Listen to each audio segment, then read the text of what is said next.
கர்மாவை பற்றி வாழ்க்கை கற்பிக்கும் 7 உண்மைகள். ஒருவரை ஏமாற்றி வென்றால் அது உண்மையான வெற்றி அல்ல. வாழ்க்கை அதை ஒரு நாள் திருப்பி தரும்.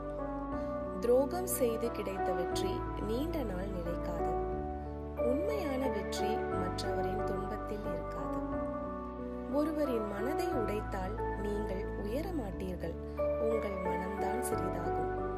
வாழ்க்கை மென்மையானது, ஆனால் கர்மா மிகவும் கடினமானது. அது எதையும் மறக்காது.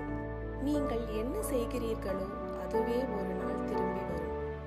மற்றவர்களை காயப்படுத்தி வலிமையானவராக முடியாது. அது உண்மையில் ஒரு பலவீனம். பொய், துரோகம், சூழ்ச்சி இவை ஒரு நாள் மீண்டும் நம்மிடம் திரும்பி வரும். நாம் முக்கியமான ஒன்றை மனதில் வைத்துக் கொள்ள வேண்டும். கர்மா எப்போதும் திரும்பி வரும். நல்லவராக இருங்கள், நல்லதை செய்யுங்கள், நேர்மையாக வாழுங்கள். இறுதியில் காலம்தான் உண்மையை சொல்லும்.